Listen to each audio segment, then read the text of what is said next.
وہ خزائن جو ہزاروں سال سے مدفون تھے، اب میں دیتا ہوں اگر کوئی ملے امیدوار، کوئی ملے امیدوار۔ اعوذ باللہ من الشیطان الرجیم، بسم اللہ الرحمن الرحیم۔ ملفوظات سیدنا حضرت اقدس مسیح موعود علیہ الصلوۃ والسلام۔ عصمت اور شفاعت کے بارے میں حضرت اقدس مسیح موعود علیہ الصلوۃ والسلام فرماتے ہیں، تعجب ہے کہ عیسائی لوگ شفاعت کے لیے عصمت کا مطالبہ کیوں کرتے ہیں، کیونکہ ان کے ہاں نری عصمت شفاعت کا موجب نہیں ہو سکتی، بلکہ شفاعت تب ہو سکتی ہے جب کہ شفیع معصوم ہو، اور پھر وہ ابن اللہ ہو، اور پھر صلیب پر لٹکایا جا کر ملعون ہو۔ جب تک یہ تثلیث عیسائی مذہب کے عقیدہ کے موافق نہ ہو، شفیع نہیں ہو سکتا۔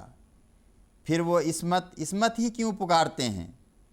کیا اگر کوئی معصوم ان کے سامنے پیش کیا جاوے یا ثابت کر دیا جاوے تو وہ مان لیں گے کہ وہ شفیع ہے؟ ہرگز نہیں، بلکہ عیسائی عقیدہ کے موافق یہ ضروری ہے کہ وہ خدا بھی نہ ہو بلکہ ابن اللہ ہو، اور وہ مصلوب ہو کر جب تک ملعون نہ ہو لے ہرگز وہ شفیع نہیں ہو سکتا۔ پھر ایک اور بات قابل غور ہے کہ جب کہ یسوع خود خدا تھا اور اس لیے وہ علت العلل تھا اور اس نے کل جہان کے گناہ بھی اپنے ذمے لیے، پھر وہ معصوم کیوں کر ہوا؟ اور گناہوں کا تذکرہ ہم چھوڑتے ہیں جو یہودی مورخوں اور فری تھنکروں نے ان کی انجیل سے ثابت کیے ہیں، لیکن جب اس نے خود گناہ اٹھا لیے اور بوجہ علت العلل ہونے کے سارے گناہوں کا کرانے والا وہی ٹھہرا، تو پھر اسے معصوم قرار دینا عجیب دانشمندی ہے۔ پھر خدا کا نام معصوم نہیں، کیونکہ وہ معصوم ہے جس کا کوئی دوسرا عاصم ہو۔ خدا کا نام عاصم ہے، اس لیے جب شفاعت کے لیے ابنیت کی ضرورت ہے اور اس کے لیے بھی مصلوبیت کی لعنت ضروری ہے، تو یہ سارا تانا بانا ہی بنائے فاسد بر فاسد کا مصداق ہے۔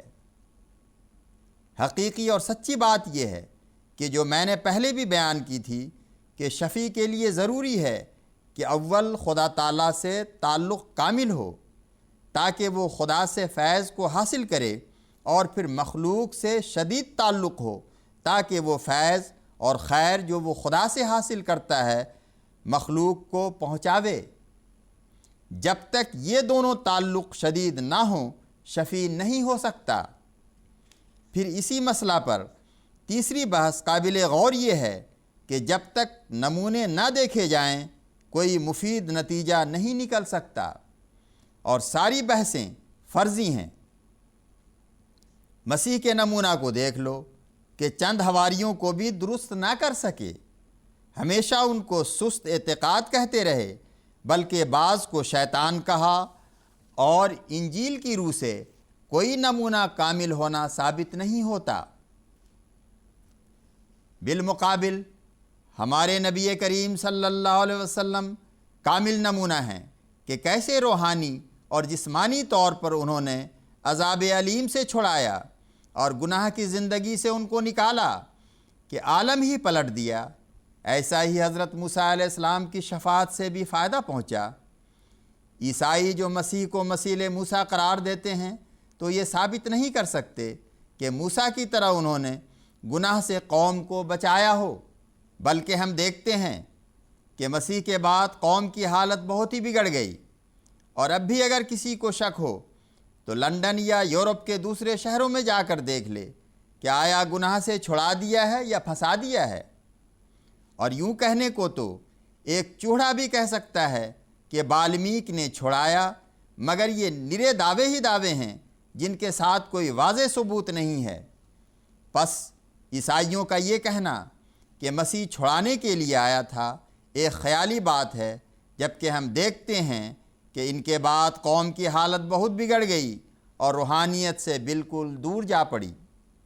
ہاں، سچا شفیع اور کامل شفیع حضرت صلی اللہ علیہ وسلم ہیں، جنہوں نے قوم کو بت پرستی اور ہر قسم کے فسق و فجور کی گندگیوں اور ناپاکیوں سے نکال کر اعلیٰ درجہ کی قوم بنا دیا۔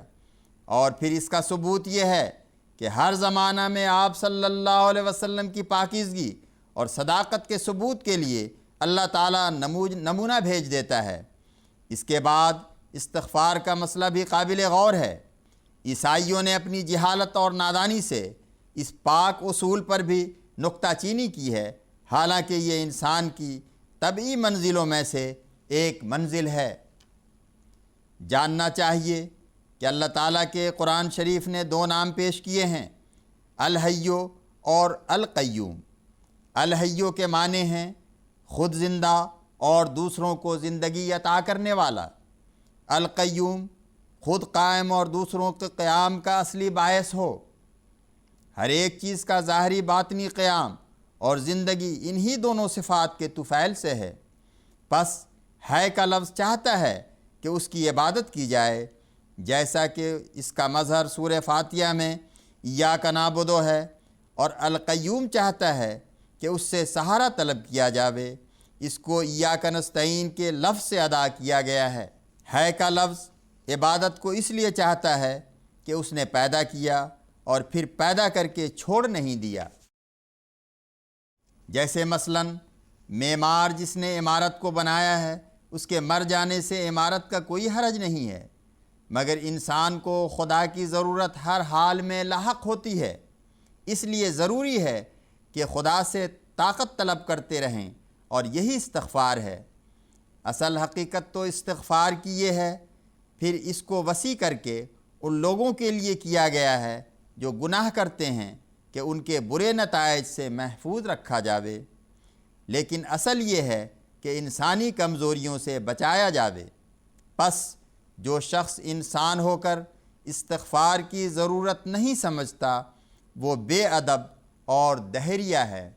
اللہم صلی علی محمد وآل محمد وبارک وسلم انکا حمید مجید۔